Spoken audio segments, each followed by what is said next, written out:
दशहरे की बात अभी आप सब लोगों ने बताई, सुनी। दशहरे पर सब शुभकामनाएं देते हैं। दशहरे पे विजयादशमी का त्यौहार मनाया जाता है। इसको कहा जाता है विजयादशमी का त्यौहार। मतलब कि विजय हो तुम्हारी, और विजय हो तब हमारा त्यौहार है। तो हमें जीत पानी है, किसी देश के ऊपर जीत नहीं पानी है, लेकिन जो तुम्हारा अपना देह है, जो तुम्हारा अपना मन है, जो तुम्हारा अपना स्वभाव है, जो तुम्हारी एक एक अंदर में भावनाएं हैं, उनके सबके ऊपर विजय प्राप्त करनी है। बाहर माया इतनी बिखरी पड़ी है, उससे हमको जीतना है। जीतने की खुशी होती है जब आप अपने अंदर के दुर्गुण दूर कर देते हो। तो जैसे आपने जीत लिया, जीतेंद्रिय बन गया, इंद्रियों को जीता, जीतेंद्रिय बन गए, मन को जीता, आप जैसे कि जीत का जश्न मनाने के हकदार बन गए। और हर एक का मन उसको अधिक तंग करता है। भगवान ने भगवत गीता में बोला है कि विषयों को भोगने से भी अधिक खराब विषयों का चिंतन करना है। एक होता है कि आपने शरीर से संसार के विषय भोग आए, एक है आप उसका चिंतन कर रहे हो, तो खराब तो वो भी है, लेकिन मन में हर समय चिंतन करते रहना और अधिक खराब है। क्योंकि पहले आप चिंतन करते हो किसी चीज़ का, उसके बाद आप शरीर से उसको भोगते हो। अभी लोगों की मानसिकता खराब हो गई है। जैसे भी बात चल रही थी कि वो रावण से आज के रावण कहीं अधिक, कई गुना, हज़ारों गुना अधिक खराब है। क्योंकि वो हर समय इन्हीं बातों का, बुराइयों का, खराबियों का ही चिंतन करते रहते हैं। खुलेआम लूट मार करेंगे, कहीं कुछ करेंगे, इजी मनी चाहिए उनको। पैसे के लिए किसी की हत्या करने में भी उनको नहीं, मन में खराबी लगेगी। अपना उनको चाहिए बस। तो चोरी, हत्या, लूट मार, व्यभिचार, लड़कियों के साथ गलत काम, बच्चों के साथ, लड़कों के साथ, लड़कियों के साथ, कहीं ज़बरदस्ती भिखारी बना देना, कहीं कुछ कर देना। जितनी भी खराबियां आप लोग देख रहे हो उनको दोहराने की ज़रूरत नहीं है, लेकिन वो सब अज्ञानता का ही तो रिज़ल्ट है। गुरु का प्रयास है सबको ज्ञानवान बनाना। हर एक राही को सत्संग की ज़रूरत है। जो भी इस संसार में आया उसको सत्संग की ज़रूरत है ही है, और सदा है। ये नहीं कि बचपन में नहीं है, जवानी में नहीं है, बुढ़ापे में है, या बुढ़ापे में अब नहीं है। कभी कोई बहुत ओल्ड एज का हो जाता है तो उसको लोग कहते हैं अभी तक सत्संग में जाते हो। बोले अभी तक जाने से क्या मतलब है? बोले अब तो ठीक से, जैसे बिना सहारा लेके भी नहीं चल पाते हो, तो अब जाने की क्या ज़रूरत है? अब घर में बैठो। तो ज़्यादा बड़ी उम्र में भी घर वाले आपके बोलेंगे ठीक से चला नहीं जाता, ठीक से सुनाई नहीं देता, ठीक से दिखाई नहीं देता, तो क्यों जाते हो? रास्ते में कहीं चोट लगे, गिरो, एक्सीडेंट हो, या कुछ और, आपका कोई पर्स, कोई और चीज़ लूट ले, आपको ठग ले, तो सेफ्टी के लिए बोलते हैं हम, तो वो लोग ऐसा बोलेंगे। तो सत्संग की तो हमको जब से जन्म लिया और जब तक हमारी अंतिम श्वास है तब तक हमको ज़रूरत है। बाहर से जब तक हम सुन सकते हैं हम सुनेंगे, जब तक जा सकते हैं जाएंगे, लेकिन जब शरीर कहीं भी जाने लायक नहीं रहता है, कान भी सुनने लायक नहीं रहते हैं, तब मनन तो चलेगा ना। मनन ऐसा करो मन में कि मन की मैल धुल जाए। ऐसा मनन गुरु सिखा देता है। हर एक को विजयादशमी के त्यौहार पे आज हर एक को अपने अंदर छिपे हुए जो दोष हैं, जो दुर्गुण हैं, उनको पहचानना चाहिए, और पहचान के उन्हीं को ख़त्म करने का हमें दृढ़ संकल्प लेके पूरा खात्मा कर देना चाहिए। ऐसे दोष जो कि आपका नुकसान कर रहे हैं। अभी किसी के अंदर मान लो और कोई दोष नज़र नहीं आता, लेकिन आलस से नज़र आता है। आलसी व्यक्ति है, तो आलस्य रूपी जो दोष है, ये आलस्य रूपी रावण है, इसको ख़त्म करो कि आज से मैं अपना टाइम टेबल बनाऊंगा, उसी हिसाब से चलूँगा, आलसी बन के नहीं बैठेंगे। सुस्त हैं, आलसी हैं, आज का काम कल पे टालेंगे, आज नहीं करेंगे कल करेंगे। तो ये आलस्य भी बहुत बड़ा शत्रु होता है हमारा। तो हमें अपने अपने आलस्य को तो जीतना है। जिस विकार के भी आप अधीन हो या जो भी आपको नुकसान पहुंचा रहा है, आपकी उन्नति में बाधक है, जो विचार, वो विचार आपका ख़त्म हो जाना चाहिए। तब त्यौहार मनाने का आनंद है। और जैसे राम ने रावण को मारा तो लखाया गुरु ने मुझ में ही मेरा प्यारा राम। गुरु ज्ञान देके हमारे अंदर के राम को प्रकट कर देता है, हमको दिखा देता है। जब आपके अंदर आप देखोगे भगवान प्रकट हो गए हैं, राम प्रकट है, तभी रावण का खात्मा हो सकेगा। क्या तुम अपने को पूर्ण राम समझ रहे हो? क्या तुमको या ऐसा भी समझ में आता है कि आपका जीवन अब राम ही चला रहे हैं, आपकी डोरी भगवान के ही हाथों में है? अगर आपको ऐसा महसूस होगा तो आपके अंदर का रावण अवश्य मरेगा। लेकिन जब आपने अपने जीवन की डोर भगवान के हवाले नहीं की, तब फिर आप देखोगे कि आपके अंदर का रावण भी नहीं मरता है, क्योंकि राम को ही है शक्ति रावण को मारने की। तो जब तुम गॉडहुड में आते हो, भगवान पने में आते हो, तभी तुम्हारे अंदर इतनी शक्ति आती है कि तुम अपने जीव भाव को, अपने मन को, मन रूपी रावण को ख़त्म कर सकते हो, अज्ञान रूपी रावण को तुम ख़त्म कर सकते हो। क्योंकि राम को ये भेद समझ में आ चुका था कि रावण की मृत्यु उसकी नाभि में जो अमृत है, उस नाभि को भेदने से होगी, वरना शीश तो एक कटा, फिर मिला और फिर मिला, उसके शीश तो ख़त्म ही नहीं हो रहे थे। तो उसने जड़ को समाप्त किया ना पहले। तो भगवान को ये समझ होती है कि जो भी हमारे अंदर अज्ञान है, जो भी हमारे अंदर दोष हैं, वो हमारे मैं के कारण है। अपने को जीव भाव में हम लाए हुए हैं, देह मानते हैं, उसी कारण है। तो भगवान तो गुरु रूप में आके, तुम्हारे अंदर ज्ञान के रूप में आके, तुम्हारे अंदर जो एक मूल, जो नाभि से जो तुम्हारा अज्ञान उत्पन्न हो चुका है, उसी को समाप्त करते हैं, जड़ को समाप्त करते हैं कि तुम हो ही नहीं, तुम ही नहीं हो, वो तुम्हारा ही खात्मा कर देते हैं। पहले आप अपने को बहुत कुछ मान के बैठते थे, अब आप बोलोगे मैं तो कुछ हूँ ही नहीं, है ही भगवान, है ही भगवान। तो जितनी जितनी आपकी मैं समाप्त हो जाती है, उतना उतना आपका मन भी आपके ऊपर हावी नहीं होता और एक झटके में खात्मा हो जाता है। गुरुजी बोलते थे झटके से, एक झटके से ख़त्म कर दो, धीरे धीरे करेंगे ये नहीं करो, निश्चय आज ही पक्का कर लो। जब गुरु कहते हैं मान ना मान तू है भगवान, तो मान लो कि हाँ मैं भगवान हूँ। तो धीरे धीरे अज्ञान निकालेंगे, धीरे धीरे निर्विकारी बनेंगे, धीरे धीरे ऐसा करेंगे तो आप कभी नहीं कर पाओगे। ये भी सुस्ती और आलस्य की निशानी है। आप लोगों के हिसाब से एडजस्ट करके करोगे तो परिस्थितियाँ तो आज कल परसों अलग अलग नई नई आपके सामने आती रहेंगी। इसलिए एक झटके से ही हमें समाप्त कर देना है अपने अज्ञान को, और वो भगवान ही कर सकते हैं। तो अपने अंदर भगवान को प्रकट करो। तू करता तू रहा, मुझ में रहे न मोह, मेरे अंदर मैं नहीं बसनी चाहिए। आपा पर का मिट गया, जित देखा हो तो तू। जहाँ भी हम देखें हमको भगवान ही भगवान नज़र आए, बस ऐसा हमको अपना जीवन बनाना है। तो जब आप अपने अंदर भगवान को बसा लोगे तो फिर आपके अंदर का रावण भी ख़त्म हो जाएगा और तब आप जश्न मना सकते हो।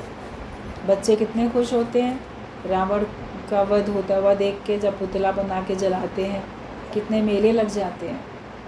तो ऐसे ही अपने अंदर के भी जब दोष दूर हो जाते हैं तो उतना जश्न अपना मन भी बनाता है, मन खुश हो जाता है। आपके अंदर कोई दोष है तो आप उससे भारी हो, आप उससे उलझे हुए हो। बस एक ही काम करना है कि राम को प्रकट करना है, भगवान को प्रकट करना है, अपने को ही हमको गुम करते जाना है।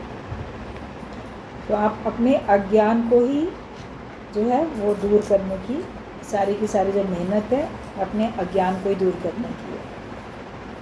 उसको तुम दूर करो और ये तुम्हारी जो खुदी है वो खलास हो जाए, मतलब जो तुम्हारी मैं है वो ख़त्म हो जाए। ये ख़त्म हुई तो तुम्हारा हर दिन त्यौहार है। आगे पत्र में, वाणी में भी यही है कि बड़ी एज में विकार और भी ज़्यादा हैं। आप सोचते हो कि बच्चे हैं तब हमारे अंदर विकार हैं, तो बड़ी एज में भी और ज़्यादा हैं, अलग अलग प्रकार के। आपका किसी उम्र में काम प्रधान है, किसी उम्र में क्रोध प्रधान है, किसी उम्र में लोभ, मोह, अहंकार, कोई ना कोई विकार तो आपके अंदर में प्रधान हो ही जाता है। हर उम्र में अलग अलग प्रकार से हो जाता है। फिर आसक्त हो जाता है मन बिना ज्ञान के, संसार में बहुत लिप्त होता है। ज्ञान है तो आप निर्लेप न्यारे होके रहते हो। तो ये नहीं सोचना कि जब हमारी उम्र थोड़ी बड़ी हो जाएगी तो हमारा मन विकारों से हट जाएगा। बचपने में या यंग एज में ये विकार हमको तंग करते हैं, ओल्ड एज में नहीं करेंगे। तो ऐसा नहीं है, जब ज्ञान होगा तब तुम्हारे विकार तुमको तंग नहीं करेंगे। वरना गुरुजी बोलते थे, आप भय बुढ़े और तृष्णा भई जवान।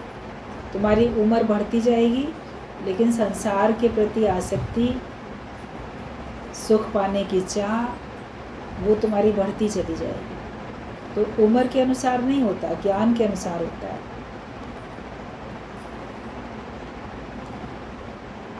एक राजा के पास पंडित महाभारत की कथा सुनाने जाता था।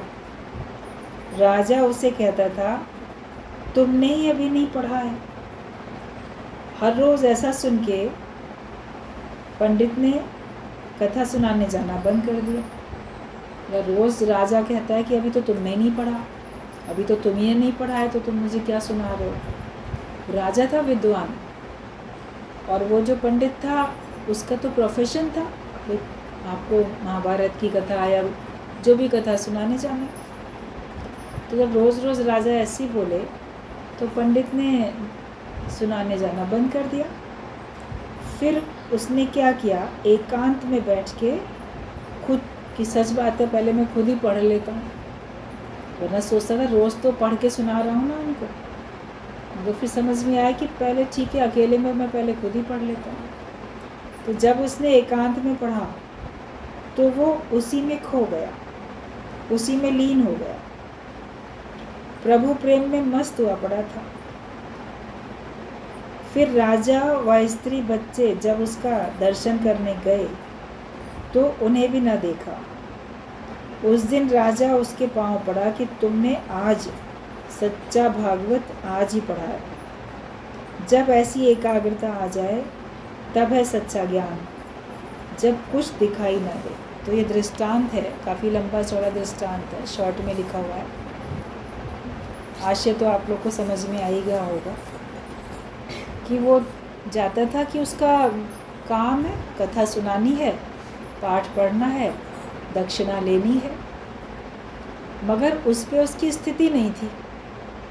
राजा विद्वान था, राजा बोलता तुमने अभी खुद ही नहीं पढ़ा है।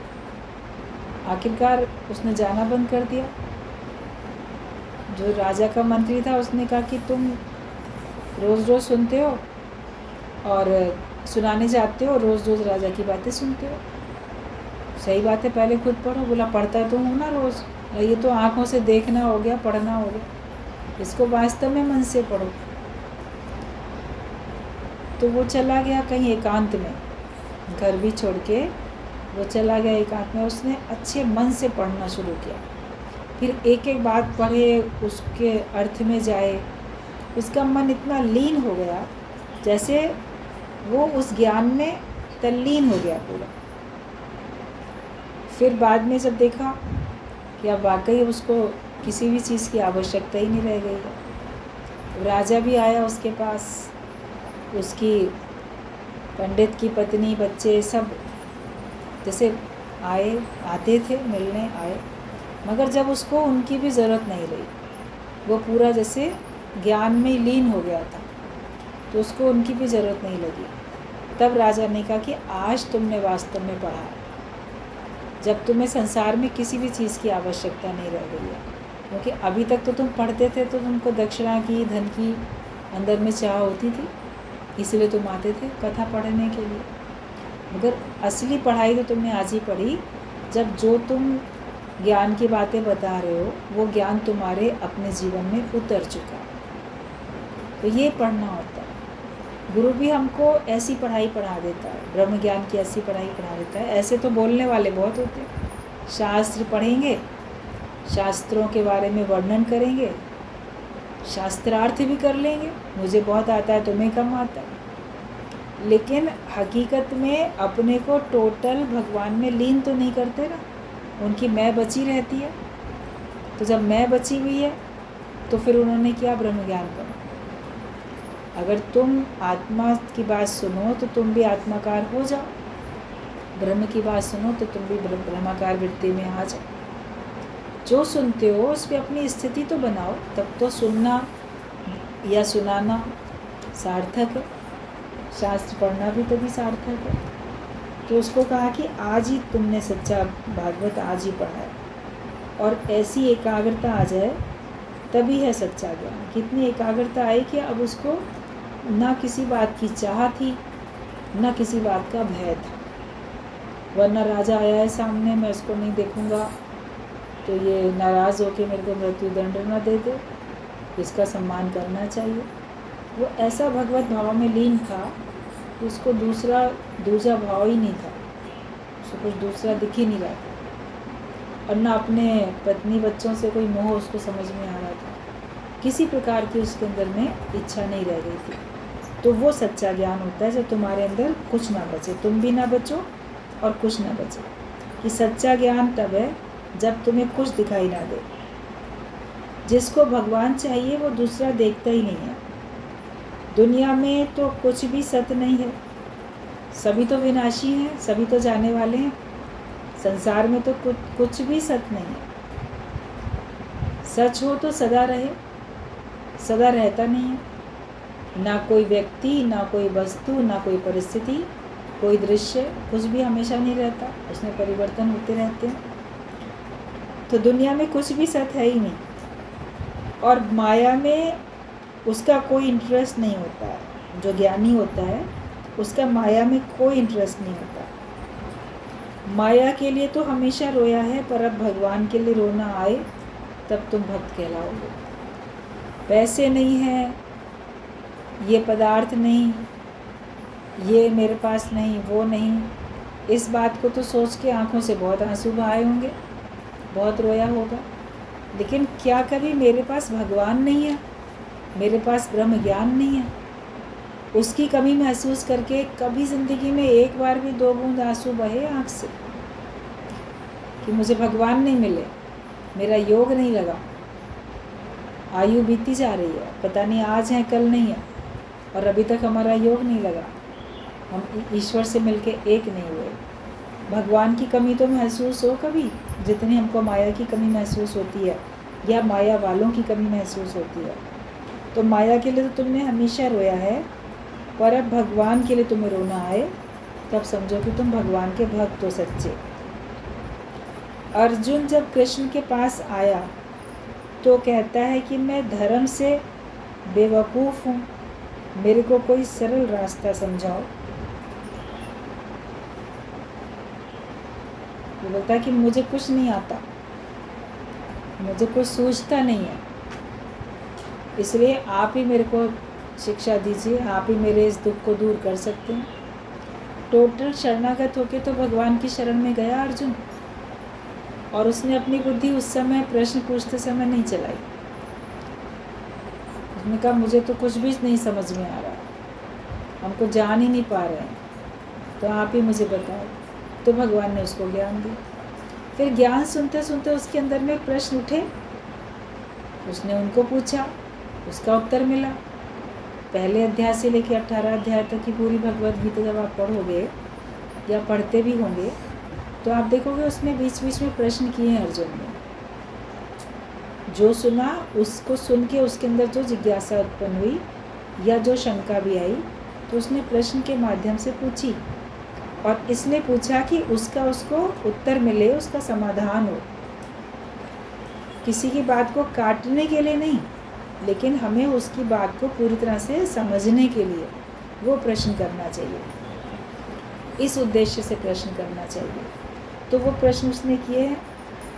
तो ऐसी समझ से तुम भी यहाँ पर आओ, मतलब सत्संग में तुम भी यही समझ धारण करके आओ कि मैं शास्त्रों के बारे में या अपने जीवन के बारे में या भगवान के बारे में या अपने लक्ष्य के बारे में नहीं जानता हूँ। तो भगवान गुरु के रूप में है सामने और मुझे बताए, मार्ग मेरा दर्शन करे, ताकि मैं अपने सही मार्ग पे चल के अपनी मंजिल को पा सकूं। तो सरल होके हमको आके बैठना चाहिए, सरल होके हमको बात करनी है। तो ऐसी समझ से तुम भी यहाँ पे आओ, सत्संग में आओ, तो यही समझ धारण करके आओ कि मुझे कुछ नहीं आता और मुझे यहाँ से ही सीखना है। आत्मा कभी मरता नहीं है। 84 लाख योनि के बाद ये सुंदर स्वरूप भगवान का तुम्हें मिला है। जो आज तुम मनुष्य रूप में हो, ये भगवान ने 84 लाख योनियों में सबसे श्रेष्ठ, सबसे सुंदर, सबसे अच्छा बनाया, और इसमें सब कुछ शक्तियाँ भरी हैं। भगवान ने मनुष्य को हूबहू अपने जैसा बनाया है। भगवान में सब सारी शक्तियाँ हैं, तो तुम्हारे अंदर भी सारी शक्तियाँ हैं। ये अलग बात है कि भगवान निराकार है, उसकी शक्ति अनंत है और सब सर्वत्र, लेकिन तुम एक हद में हो तो तुम्हारी शक्ति भी हद में है। लेकिन है तो 1000 वॉट का बल्ब बहुत रोशनी देता है, तो 0 वॉट का बल्ब कम रोशनी देता है, मगर है तो उसमें रोशनी। एक चींटी में भी, एक हाथी में भी, जैसा शरीर भगवान ने दिया उस हिसाब से उसको बल दे रखा है, मगर आत्मा तो सब में बराबर है। उस देह की हद में रह के वो कोई बलवान कहलाता है, कोई निर्बल कहलाता है, कोई अधिक बुद्धिमान कहलाता है, कोई कम बुद्धिमान कहलाता है। वो तो देह की बात है, लेकिन आत्मा देखो तो सबकी एक बराबर ही तो है। मनुष्य को भगवान ने सब कुछ दिया है। वो लोग कुछ अपना जीवन यापन करने के लिए उनको समझ है, लेकिन मनुष्य को अपना जीवन यापन करने के साथ साथ सर्व के हित की, सर्व के कल्याण की भी समझ है, और उसको परमात्मा को कैसे पाना है ये भी उसको समझ है। वो सब कुछ कर सकता है। तो 84 लाख योनियों के बाद तुमको ये सुंदर शरीर मिला है। हर समय इस बात का तो शुक्राना मान ही सकते हो कि कम से कम भगवान ने मुझे मनुष्य बनाया, मुझे और पशु पक्षी तो नहीं बनाया, मनुष्य बनाया। और मनुष्य इसीलिए बनाया है ताकि मैं परमात्मा की प्राप्ति में कार्य कर सकूं, कदम बढ़ा सकूं भगवान की तरफ। भगवान कृष्ण भी तेरे जैसे ही आया था। तुम कहते हो कि आप भी उंगली पर पहाड़ उठा के दिखाओ, पर भगवान तो हर जगह पे है, हर रूप में वही तो उठा के बैठा। आप बोलोगे भगवान तो अवतार लेके आए थे, भगवान थे, उन्होंने तो एक उंगली पे पहाड़ उठा लिया। तो गुरु तुम भगवान हो तो तुम भी एक उंगली पे पहाड़ उठा के दिखाओ। तो सब रूप में भगवान ही तो उठा रहा है पहाड़। और उसका सूक्ष्म अर्थ समझो कि तुम्हारे ऊपर दुखों का पहाड़ है। तुम कहते हो मेरे ऊपर ना दुखों का पहाड़ टूट पड़ा, तो उस दुखों के पहाड़ को गुरु कैसे एक पल में उठा देता है, तुम्हारे ऊपर से हटा देता है। उसका नुकसान तुम्हें नहीं सहना पड़ता। तो अपने ज्ञान से तो गुरु एक छोटी सी उंगली पे, मतलब एक छोटी सी कोई वाणी, कोई एक छोटा सा पॉइंट, छोटे से वचन से भी तुम्हारे दुखों के पहाड़ को हटाने में वो समर्थ है। तो हम शब्दों में नहीं जाने, लेकिन हम उसमें सूक्ष्म अर्थ को भी देखें, और बाकी जिसको जो करना है वो तब करना है। एक बार बात चल रही थी, क्राइस्ट को कहा किसी ने कि ये पत्थर है, आप भगवान हो, आप इसको ब्रेड बना के दिखाओ, ये रोटी बना दो, इसकी ब्रेड बनाओ। तो उन्होंने कहा कि जो पत्थर बनाए हैं वो मैंने उचित बनाए हैं, इसलिए पत्थरों को हम ब्रेड में कन्वर्ट क्यों करेंगे। ब्रेड का काम अपनी जगह है, पत्थर का अपनी जगह पे। जो काम पत्थर से होगा वो उससे होगा क्या। तो इसलिए पहले ही सोच समझ के काम किया है, जो अब मैं उसको नहीं बदलूँगा। वरना कोई और हो जिसको अपना निश्चय ना हो, बोलेगा हाँ भगवान कैसे हो सकते हैं, हम तो ये नहीं कर सकते, हम तो वो नहीं कर सकते, भगवान तो सब कर सकते हैं। लेकिन तुम अपने जीवन को तो बना सकते हो ना, तेरे हाथ में है जीवन बनाना, तो तुम अपना जीवन बना सकते हो। भगवान हर जगह पे है। गुरु नानक ने धर्मशाला के मालिक को कहा, मेरे पाँव उस तरफ कर दो जिस तरफ तेरा खुदा ना हो। पर गुरु नानक के शिष्य ने कहा कि मक्का उधर ही घूमने लगा जिधर उनका पाँव घुमाया गया। मक्का मदीना तो वहीं पर ही खड़ा है, पर उन्होंने ये सच समझाया कि भगवान हर तरफ हर जगह मौजूद है।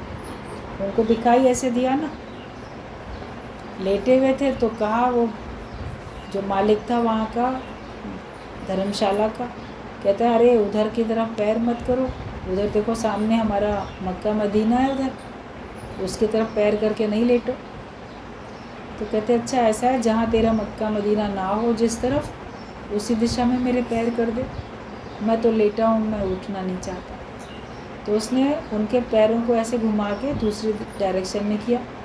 तो उसको क्या दिखाई दिया कि वो जो मक्का था, वो जो उनकी मस्जिद थी, वो इस तरफ में घूम गई। बोले ये क्या हुआ? फिर घुमाया, ऐसे पूरा गोल चक्कर लगा दिया, उसको चारों तरफ घूमता हुआ ही दिखा। तो ये गुरु नानक देव ने उसको दिखा दिया, वो तो अपनी जगह पर ही था, मगर उसको ये दिखा दिया कि तुम कहते हो एक ही जगह भगवान है, लेकिन भगवान सब जगह पे, सर्वत्र भगवान है। ये नहीं कि इधर है उधर नहीं है, सर्वत्र है और सब में भगवान है। हर एक अवतार ने यही बात बोली, हर एक ब्रह्मज्ञानी संत ने यही बात बोली कि भगवान सर्वत्र हैं और सब जगह पे हैं और सब में है। तो ये भगवान सब जगह है, ये बताने के लिए उसको इस प्रकार का चमत्कार उसको दिखाई दी। एक मास्टर ने बच्चों से कहा, भगवान कहाँ है जो ये बताएगा तो मैं उसे एक सेब इनाम में दूंगा। एक बच्चा खड़ा हुआ, कहता है कि भगवान कहाँ नहीं है, आप ये बताओगे तो आपको 2 सेब इनाम में दूंगा। वेयर इज़ नॉट गॉड, भगवान कहाँ नहीं है, तो ये बता दो कि भगवान कहाँ नहीं है। तो बात वही ना कि भगवान कहाँ है, भगवान सर्वत्र, कोई जगह ना तुझसे खाली है, तू व्यापक डाली डाली है, सभी तरफ भगवान तुम ही तुम तो हो। तो कोई कह ही नहीं सकता कि यहाँ भगवान है और वहाँ नहीं है। जहाँ याद करो भगवान में, तुम्हारे लिए भगवान वहीं रहता है जहाँ तुम याद करते हो, क्योंकि भगवान तुम्हारी याद में रहता है। तुम याद नहीं करते हो तो तुम्हारे लिए भगवान है ही नहीं। जो नास्तिक लोग हैं भगवान को याद ही नहीं करते, मानते ही नहीं, तो उनके लिए भगवान जैसे है ही नहीं। लेकिन उनके ना मानने से क्या भगवान नहीं है? भगवान तो फिर भी है, मगर उनके लिए नहीं है, वो समझते हैं कि नहीं है। जो भक्त होता है भगवान का, वो तो हर जगह देख लेता है भगवान को।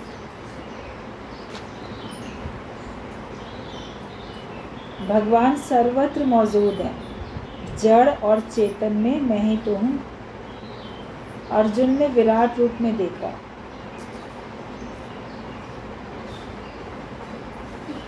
भगवान सब जगह है। चर्च में तुम जूते पहन के चले जाते हो, भगवान वहाँ भी हैं। तेरे मंदिर में टोपी पहन के चप्पल बाहर उतार के जाते हो, भगवान वहाँ पर भी।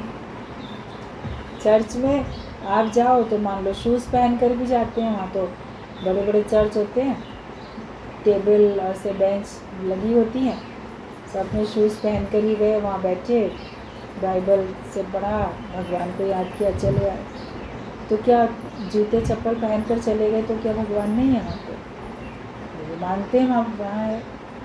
और हिंदू मंदिरों में आप जूता चप्पल उतार के जाओगे, सर ढक के जाओगे, तो भगवान तो वहाँ भी है।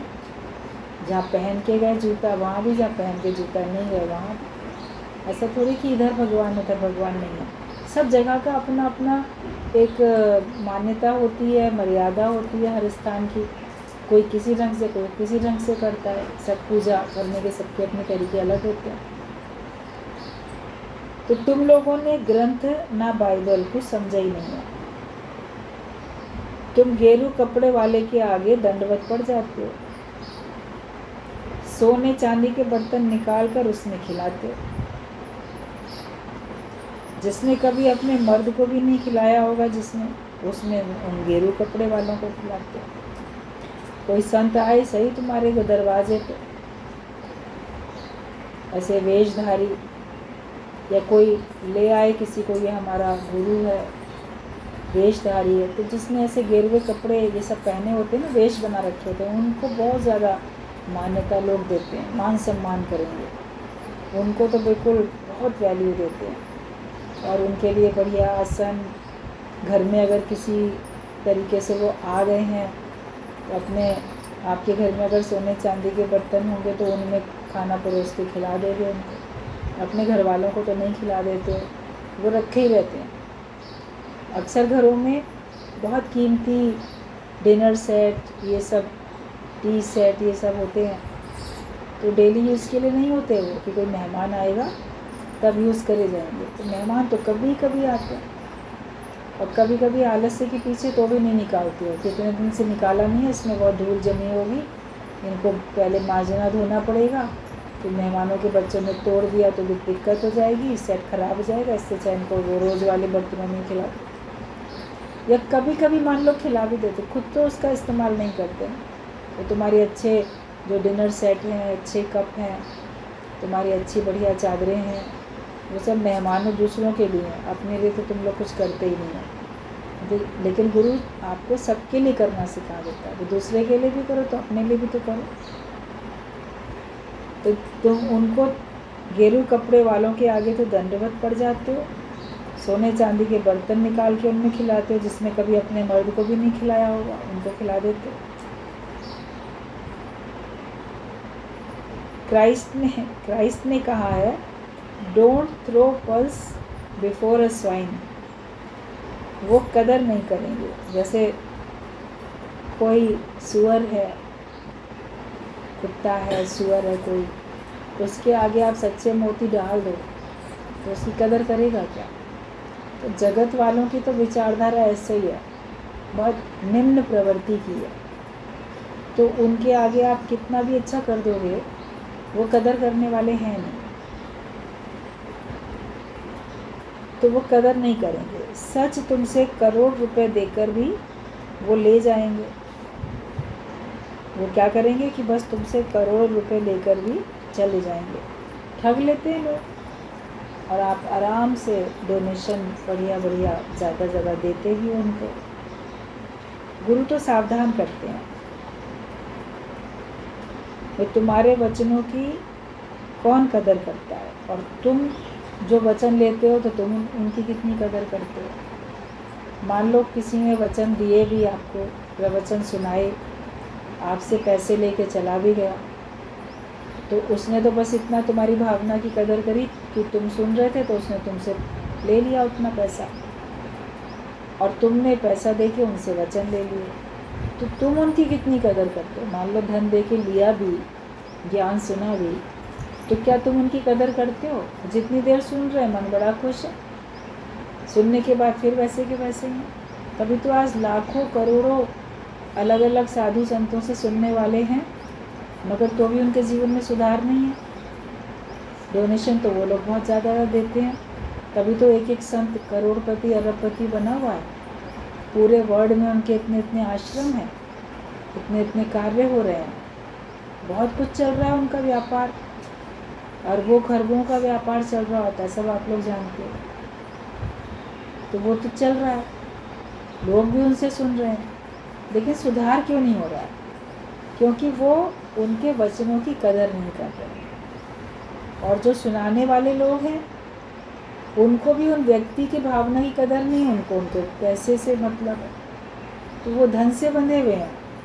और सुनने वाले कि चलो सुन रहे हैं तो मेरा परलोक सुधरेगा, ये इस लोग को सुधारने की चिंता नहीं है। परलोक सुधर जाएगा और हमें स्वर्ग मिल जाएगा, बस ये भावना से वो लोग सुनते हैं। या दुनिया में मैं अच्छा कहला जाऊंगा, भावनाएं अलग है ना, सुधरने की भावना ही नहीं है ना। उन लोग को सुनने वालों के जीवन में सुधार लाने की भावना है। उनको कि सुने और इतनी दक्षिणा रखे और जाए, इससे मेरा कोई मतलब नहीं। तो सब अपने अपने लोभ से बंधे हुए हैं। वो अलग प्रकार का लोभ रखते हैं सुनाने वाले, सुनने वाले अलग प्रकार का लोभ रखते हैं। ज्ञान में आए हो तो ये वचन पक्के करते जाओ। पहली पहली बात है कि तू आत्मा है। तुम अगर सत्संग में आए हो तो यहाँ आए हो तो तुम्हें वचनों की कदर करनी है, ज्ञान की कदर करनी है, और तुम उनको पक्का करते जाओ कि पहली पहली बात है कि तू आत्मा है। आत्मा देखने में नहीं आती है और मन भी देखने में नहीं आता है, देखने में तो कुछ नहीं आता, लेकिन इस मन को पहचानो, नहीं तो ये मन तुमको मार डालेगा। मन को अमन करने का साधन है ये अद्वैत मत। मन को अमन करने का साधन है अद्वैत मत। मन को पहचान लो और उसको समाप्त करो, मतलब कि मन तुम्हारा अमन हो जाए, वरना ये मन ही तुमको मार डालेगा एक दिन, मतलब तुमको जन्म मरण के चक्कर में लेके आएगा। तो जो बात चल रही थी कि मन रूपी रावण को हमें समाप्त करना है, तो अपने हर एक के अंदर जो मन है, जो उसको तंग करता है, मन में उठने वाले जो विचार हैं वो तंग करते हैं, जो बंधन में लेके आते हैं, जो दुखी करते हैं, उनका सबका आज ज्ञान के वचनों से खात्मा करो। खुद अपने को राम बना के अपने अंदर के रावण को तुम्हें समाप्त करना है, तब तुम विजयादशमी का त्यौहार दशहरा अच्छी तरह से फिर मना सकोगे, और तभी मनाने के हकदार भी। बाकी तो बच्चों का खेल तमाशा, चले गए, रावण को जलता हुआ दिखाया बच्चों को, उनको कुछ गिफ्ट दे आए। शस्त्रों की पूजा होती है आज के दिन में। जो ब्राह्मण, क्षत्रिय, वैश्य, शूद्र 4 वर्ण बने हैं, चारों के मुख्य 4 त्यौहार हैं अपने हिंदू धर्म में। तो ब्राह्मणों का मुख्य त्यौहार तो रक्षाबंधन माना जाता है कि वो रक्षा करते हैं, अपना ज्ञान देके, सही समझ देके, आपको अच्छे संस्कार देके आपकी अज्ञानता से रक्षा करते हैं, तो वो ब्राह्मणों का त्यौहार माना जाता है। और जो ये है दशहरा, विजयादशमी का त्यौहार, ये क्षत्रियों का त्यौहार माना जाता है। मुख्य तौर पे है तो सभी का, लेकिन ये क्षत्रियों का त्यौहार माना जाता है। हम हिंदू हैं तो हम सारे त्यौहार मनाते हैं, मगर विशेष तौर पे जो बताया गया कि वो, क्योंकि इसमें फिर शस्त्रों की भी पूजा होती है, उन्हीं से तो रक्षा होगी। सब राजा और सब लोग, सैनिक, सब अपने अपने शस्त्र की पूजा करते हैं कि ये हमारे लिए बहुत ज़रूरी है। जब आप रक्षाबंधन का त्यौहार मनाते हो तो शास्त्रों की पूजा होती है, ज्ञान, जो शास्त्र हैं वो हमारे लिए बहुत इम्पोर्टेंट है।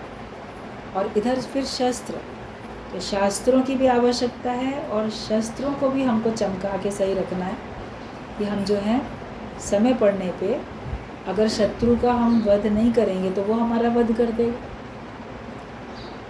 तो ये क्षत्रियों का मुख्य त्यौहार माना जाता है, राजाओं का, क्षत्रियों का। और जो फिर दीपावली आती है, तो दीपावली फिर धन से संबंधित है,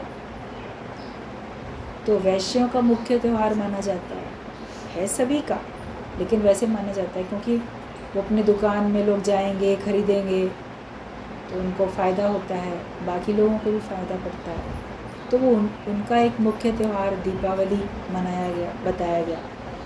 और फिर दीपावली के बाद फिर होली है, तो होली फिर शूद्रों का त्यौहार माना जाता है। मतलब उसमें उल्लास, उमंग, उसमें और कुछ नहीं है, ना उसमें ज्ञान है और ना उसमें कोई शत्रुता है कि हमको शत्रुता है, ना उसमें पैसा है। होली में सिर्फ मस्ती मस्ती तो है, उसमें ज्ञान की भी आपको कोई ज़रूरत नहीं, और उसमें आपको शस्त्र की भी कोई ज़रूरत नहीं। शत्रु ही नहीं है तो कोई क्या शस्त्र रखेंगे, लेकिन बस उल्लास, उमंग, प्रेम, सबको रंग लगाया, हुड़दंगबाजी, ये सब। तो ये त्यौहार मना दिया गया, बता दिया गया कि तुम्हारा ये मुख्य है, तुम्हारा ये मुख्य है।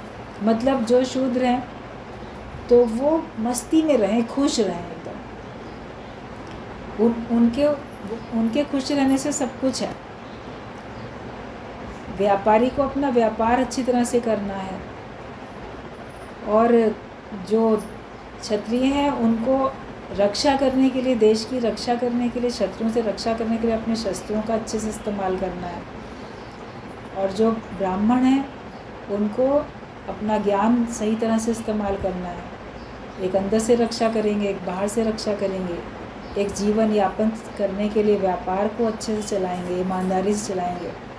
और वो सेवा करने वाले लोग जो हैं, सेवा तो सभी अलग अलग ढंग से करते हैं, लेकिन उनका काम बहुत खुश रहना है, मस्ती में मस्त रहना है। तो सारे त्यौहार होते हैं क्योंकि आपका जो मस्तिष्क है, जो आपका सर है, वही ब्राह्मण है, उसी में ज्ञान है।